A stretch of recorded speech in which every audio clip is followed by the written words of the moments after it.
Chers collègues, chers amis, je voudrais tout d'abord remercier les organisateurs de LHA et puis avec Henri souligner la fraternité de l'école lilloise et de l'école lyonnaise et vous assurer de toute notre amitié. Alors on va parler de la faillite des fixations précoces, d'une prothèse totale de hanche. Alors de quoi s'agit-il? Il s'agit de la faillite la première année. Globalement, il n'y a plus de mauvais implants. Les faillites de fixation précoce à moins d'1 an sont quand même rares et on a surtout parlé depuis hier des faillites tardives. Et donc il faudra qu'on ait une investigation qui soit rigoureuse pour trouver les causes de cette faillite. Alors il y a des règles, depuis hier on dit on commence par éliminer l'infection, ça c'est le plus important, on le répète encore une fois parce qu'on a failli passer à côté tout à l'heure dans le dossier. Systématiquement on fera un scanner pour éliminer une fracture qui sera passée inaperçue tant sur le fémur que sur la cup, et puis pour voir l'orientation des implants et évaluer les interfaces avec l'os. Il est logique de différencier la faillite du fémur et la faillite de la cupule. Alors le plan de révision, il faudra évaluer les difficultés avant de reprendre la hanche, voir le stock osseux, en tout cas l'évaluer ou l'approcher, décider du bon implant et puis décider d'un nouveau mode de fixation. Alors il y a des conditions qui ne sont pas modifiables et qui sont imposées aux chirurgiens, c'est ce que nous rappelait François Bonhomé, c'est l'anatomie du fémur et c'est la qualité osseuse. Ça vous ne pouvez pas choisir, ça vous est imposé. Vous voyez ici une CDR à 6 mois d'intervalle avec une fonte du fémur et puis la mise en place d'une prothèse totale de hanche sans ciment qui est bien positionnée, il n'y a pas de défaut de positionnement et puis on se rend compte 4 mois plus tard qu'il y a une migration intrapelvienne de la cupule acétabulaire avec à 8 mois une bascule complète de la cupule. Eh bien, le chirurgien n'avait sûrement pas pris en compte que c'était une CDR et que la qualité osseuse n'était pas bonne. Et puis il y a des conditions que le chirurgien peut choisir. C'est le mode de fixation, il y a des cimenteurs, il y a des non-cimenteurs. Vous choisissez chacun votre implant et il y en a qui passent par devant, d'autres par derrière, d'autres qui font les deux. Ceci amène au succès. Et vous voyez ici sur votre droite une prothèse totale de hanche parfaitement bien positionnée. Et puis quelques mois plus tard, sur la coxarthrose gauche, la mise en place de la prothèse contralatérale, mais avec un défaut de fraisage du cotyle et une cupule qui s'est mal positionnée et qui a progressivement basculé. Et lors de la reprise à 7 mois, vous voyez que la cupule était totalement non ostéo-intégrée et qu'il a fallu remettre en place une cupule, cette fois-ci dans de bonnes conditions, sans changer la tige.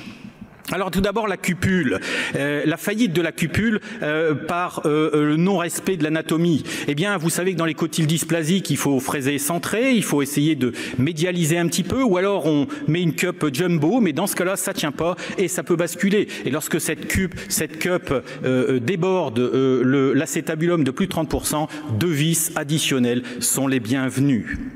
La faillite de la cupule liée à une mauvaise qualité osseuse. Ce patient est opéré d'une prothèse totale de hanche bilatérale, à gauche le premier côté, puis ensuite 3 mois plus tard, vous voyez une ascension progressive de la cupule cimentée, c'était une prothèse hybride, et puis il a fallu la reprendre parce qu'il y a eu une faillite complète à 9 mois de la cupule, et on ne comprenait pas pourquoi, et secondairement, on a diagnostiqué une mucopolysaccharidose, et donc on ne le savait pas avant, l'os était de mauvaise qualité, on a une faillite d'un implant cimenté bien posé.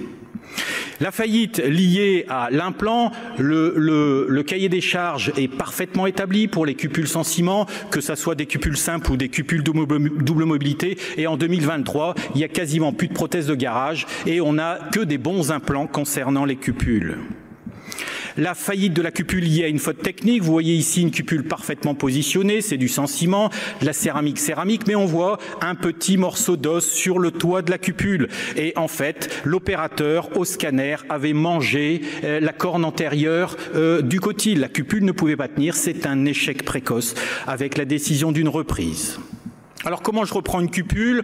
La faillite d'une cupule, ça doit être une décision rapide, il ne faut pas attendre quand il y a une faillite mécanique, il faut reprendre le patient. On peut penser que c'est une technique facile, mais il faut penser à la perte de stock osseux et au choix de la nouvelle fixation. Vous voyez ce patient, et c'était celui de tout à l'heure, qui a basculé à 8 mois avec une protrusion intrapelvienne de la cupule. Et alors on se dit, comment on va faire pour la reprendre? Donc l'opérateur la reprend, il met un anneau de Gans, sauf que vous voyez que le crochet en bas, c'est quand même pas l'habitude de fixation. Et donc, 2 mois plus tard, après la reprise, eh bien, il y a une extrusion en haut progressive de l'armature, puis avec une luxation dans les suites. Il a donc fallu le reconstruire, faire une reconstruction anatomique avec un pont de Burch, une allogreffe postérieure. Donc, la reprise d'une cupule, c'est pas toujours facile.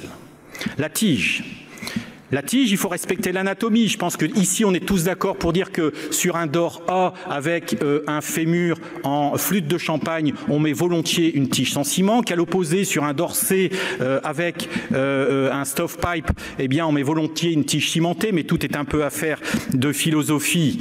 Michel Fessy nous a rapporté un élément très important, c'est que quand on a un petit fémur et qu'on met une tige latéralisée parce qu'on a un grand offset, comme chez ce gigant des Flandres, eh bien, on a des risques de faillite précoce sur les sans ciment, mais aussi les cimentés chez les patients de plus de 70 ans. Et vous voyez cette tige qui était une faillite précoce à 9 mois, qu'il a fallu reprendre en faisant un volet parce que le fémur était tout petit, il a fallu extraire tout le ciment et on a mis une Zweilung, mais avec une fémorotomie. Donc, c'est pas toujours facile de reprendre une faillite précoce d'une tige. La faillite de la tige liée à une mauvaise qualité osseuse sur ces séquelles d'ostéochondrite, l'opérateur a fait le choix d'une prothèse personnalisée qu'il a positionnée, mais vous voyez qu'à droite, eh bien, la tige s'est vite enfoncée. C'est dire la difficulté, et le répéter surtout à nos jeunes, mais à nous tous aussi, que la prothèse sans ciment, c'est une technique difficile. Il faut un apprentissage, il faut avoir de l'humilité et prendre son temps pour descendre la tige. Il y a ici la faillite d'une tige cimentée par non-respect de l'implant. Vous connaissez tous cette tige de chez CeraVer dont les résultats ont battu les décennies, mais c'était ici un ersatz pseudo-titanisé d'un laboratoire de garage et en fait la tige s'enlevait à 2 mois. Elle ne tenait pas dans le ciment. Une faute technique sur une tige cimentée, c'est pas la tige qui est en gauche, c'est la cimentation. Vous voyez un peu de ciment ici en zone 4 et un peu de ciment sur l'épaulement en zone 1, mais en fait le fourreau était quasiment était très limité, ce qui fait que la tige n'a pas tenu. Vous voyez ici une tige sans ciment, c'est pas un problème d'implantation, c'est un problème de tige dont le cahier des charges n'est pas respecté. Pareil pour cette mini tige ici qui a basculé, c'était aussi une mauvaise tige. Faute technique sur une tige sans ciment, PTH bilatéral en un temps avec des douleurs à la remise en charge et puis à 4 mois en fait il y avait une fracture du fémur bilatéral. Quoi de neuf sur les mini-tiges? Jean-Marc Puch nous avait rappelé il y a 2 ans le cahier des charges de pose d'une mini-tige. Eh bien, quand on ne choisit pas la bonne, quand on ne respecte pas l'anatomie du patient, quand on ne s'entraîne pas d'abord avec une tige raccourcie, puis ensuite avec une mini-tige, eh bien, il y a ces fautes-là, dont les fractures d'implant. Alors, comment je fais pour reprendre une tige, l'échec d'une tige? Eh bien, il faut décider, comme pour la cup, rapidement, mais évaluer le stock osseux pour ne pas se tromper. En conclusion, on connaît les causes des faillites précoces des implants, on peut les éviter à condition d'adapter son mode de fixation à l'anatomie du fémur et à la qualité osseuse. Il faut choisir le bon implant, mais on a aujourd'hui, en 2023, plus beaucoup de prothèses de garage. Et puis, il faut être rigoureux sur la technique opératoire, que l'on passe par devant ou par derrière. Dernier mot, on vous attend tous, les jeunes, pour le cours de la SFAG en décembre à Paris. Ce sera le cours supérieur dirigé par François Bonhomé et Christophe Trojani sur l'arthroscopie de hanche, la traumatologie et le cours de base dirigé par Guillaume Demey et Stéphane Descamps. On vous attend tous, appelez Myriam à la Softcote. Et puis, surtout, vous êtes tous invités à notre congrès annuel à la SFAG. L'année prochaine, à Lille, ce sera la hanche et le genou pendant 2 jours. European Knee Society sera l'invité avec Michel Bonin à sa tête comme président. Donc, on vous enjoint à venir nous rejoindre à Lille. À bientôt. Merci.